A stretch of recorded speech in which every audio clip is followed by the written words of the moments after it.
This installment of Guitar Mystery School is going to be a pretty technical one. It's involving the Lydian Chromatic concept for tonal improvisation and tonal gravity, which is something that these guys used here, Miles Davis and Gil Evans. And I asked Robin Ford, what's the best way to approach this? Robin Ford played guitar with Miles Davis, and Robin Ford says, I have no idea. He didn't know what I was talking about. So Miles Davis didn't even share this with his own band. And I wasn't going to share it with anybody, but I've decided that I'm going to share it because it's really cool and hardly anybody knows this stuff. Okay, Lydian, it's modes and scales based off of the Lydian scale instead of major. When you hit all the notes of the major scale all at one time, dong, like the Beatles song. There's a Beatles song, and in the end, you know, whenever they hit the chord, it's the monochord with all the notes. It doesn't sound quite right. The scale doesn't sound like its parent chord than the root chord, and it doesn't have that perfect sound.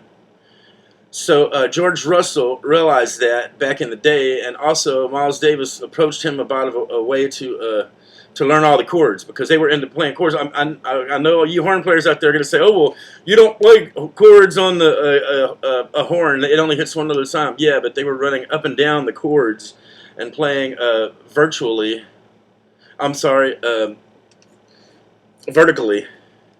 in their solos and stuff, and they were using chord structures in their solos, and that's what I mean when I say chords. You know, on the guitar though, you can hit the chords, and that's where all the nice quartals come in and stuff. Because with the Lydian Chromatic, you got all these quartals and stuff and quantals, and they're just beautiful sounding. And that's what Miles Davis and Gil Evans and all these guys were doing that people didn't understand. I studied Miles Davis for 25 years, and I just tried to figure out what he was doing, and I could not figure it out. You know, I mean, it just sounded like, you know, I mean. Yeah, the man's a genius. But there was a pattern to what he was doing, and that's what I'm going to share with you. It helps if you already know all your Western scales and your music theory. You know, if you know your Western music theory and all your intervals and modes and scales and all that stuff, well then you're still going to have a bitch of a time because there's 7 different scales you need to learn. Lydian, and you should already know it. It's a degree of a major scale. Lydian augmented. Lydian diminished, Lydian flat 7, auxiliary augmented, auxiliary diminished, and the auxiliary diminished blues scale. That's 7 scales that you need to know. Pick a key and know them inside and out, and that's gonna help you because that's where all this stuff is built upon. Now, let's just take the Lydian scale. I'm gonna go E Lydian so I can drone over it. So that'll be, you know,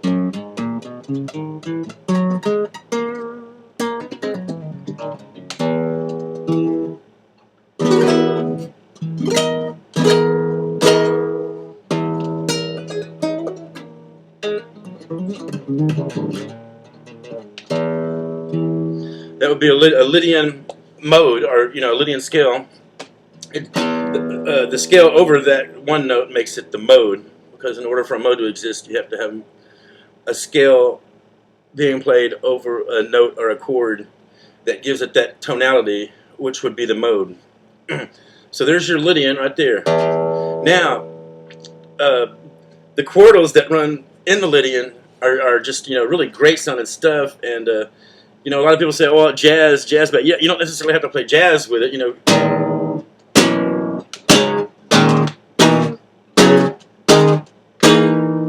Those are the chords. Those are those Lydian quartals. No, I'm sorry. Here it is.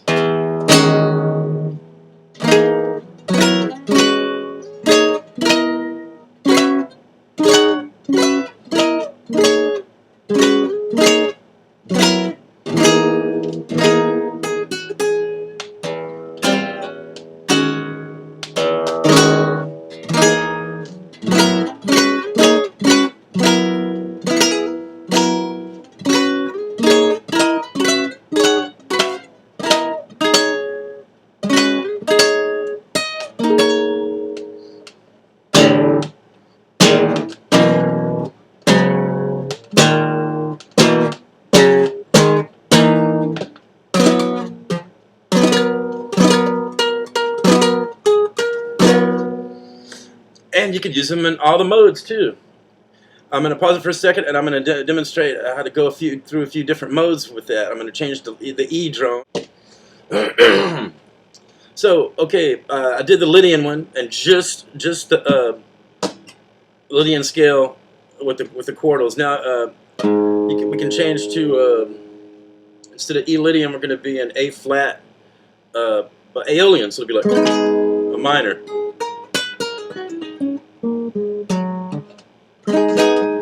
And then the quartals inside that, got a great sound too.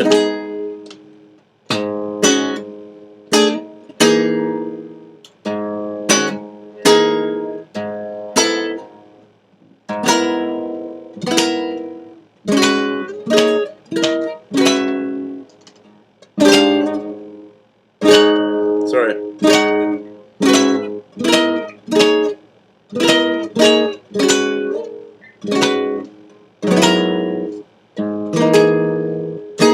And if you guys listen to Miles Davis and Gil Evans and John Coltrane and all that, you can hear those quartals in there in the harmonies whenever they're doing harmonies, you know.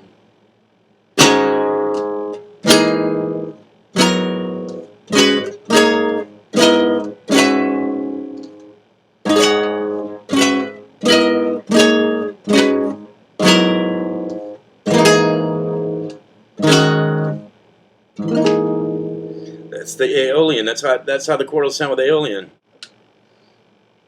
Okay, and then with Mixolydian.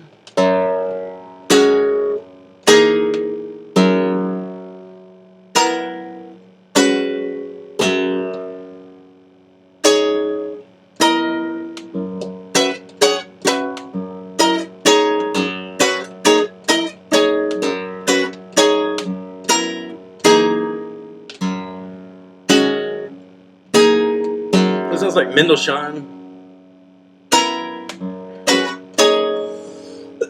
Dvorak.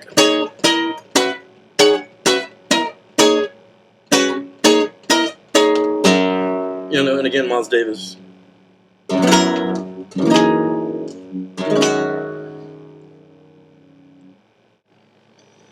The Dorian one kind of sounds cool too.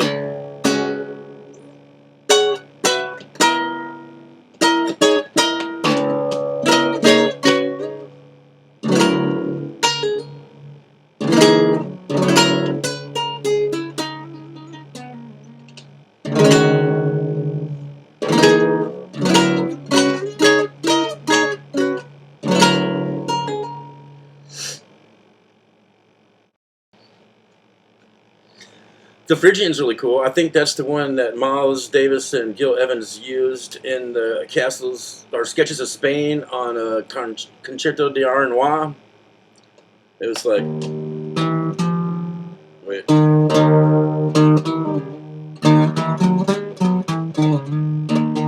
It would be in Phrygian.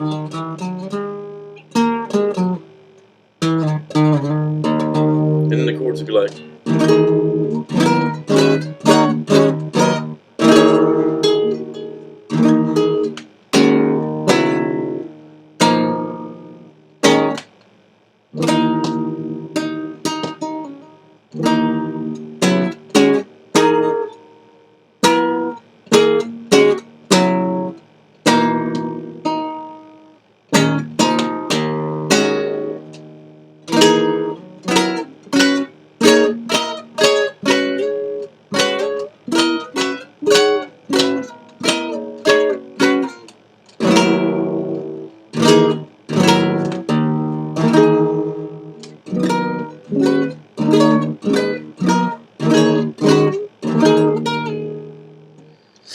It's got a real nice tonality to it.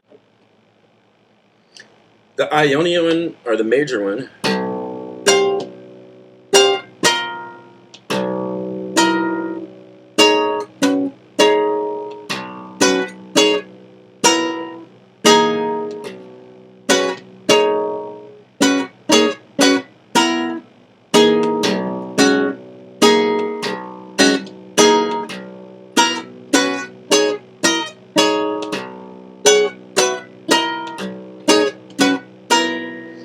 sounds like Tchaikovsky, Stravinsky.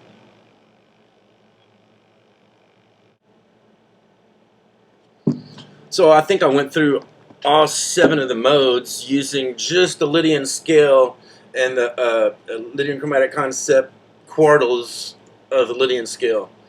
So yeah, the deal with Lydian, a major scale, if you hit the whole thing at one time, like I was saying, it sounds dissonant. It doesn't sound quite right. If you hit the whole Lydian scale all at one time, it sounds whole, and you know, it sounds, you know, I can't do it on guitar, but it's got all the notes in this blum, and it sounds like the scale. The scale sounds like the root chord, you know, and that's why it's more perfect sounding, and that's why George Russell created this tonal improvisation and tonal gravity concept. And it's really cool if you want to check it out. I just did the one scale. That's just the Lydian scale. You know, you've got the Lydian augmented, the Lydian diminished, the Lydian flat 7, the auxiliary augmented, auxiliary diminished, and auxiliary diminished blues scale. The first 4 have 7 notes, so there's 7 more modes right there. And then all the quartals for each one. The 5th scale has 6 notes, the 6th scale has 8 notes, and the 7th scale has 8 notes. So there's 6, 8, 8, 7, 7, 7, 7. However many that is, all added up together. There's all different modes in there, and they all have their own quartals and stuff in it that sound cool too. Like the Lydian diminished one is one of my favorites. It'll be like,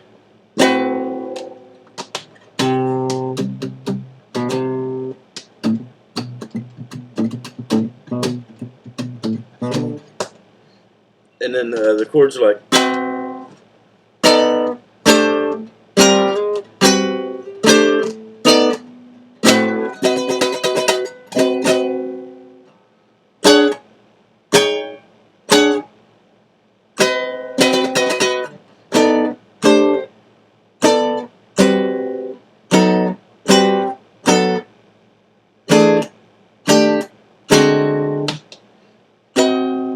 And the chords inside them are just really cool. And all the scales have their own quartals, and quantals will be the 5ths instead of stacking 4ths like I'm doing here. It'll be stacking 5ths. You'll be playing like, you know, 9. And you'll be stacking 5ths instead of stacking 4ths, and they have their own thing going on too. They're not exactly easy to play on the guitar, but they have a great sound, and they're great for orchestrating, you know, for this stuff. You know, when you're, you know, writing out horn parts for, you know, like New Ramba or definitely Will o' the Wisp. You know, Will o' the Wisp has the quartals in the end, and you know, when you've got like, you know, 20 different instruments or 10 different instruments, you can do those chords, you know, not necessarily on a guitar, but the quartals are really cool on the guitar. And the whole concept and the theory of tonal improvisation is really cool. I don't know if I'll make another video of this or not. You know, most of you cats aren't ready for it. If you know your major and minor scales and you've been playing Bach and shit for years like me, and you've already studied Indian ragas and 72 ragas and are kind of bored with Bach, you know, you can be bored with Bach, believe me. Just ask the Great Cat or somebody like that that's been playing that stuff their whole life. You know, you got to go off into other worlds, or either just keep doing the same 3 scales for the rest of your life like Malmsteen and some of those guys do. Okay, well, thank you for watching, and I hope that you learned something from this.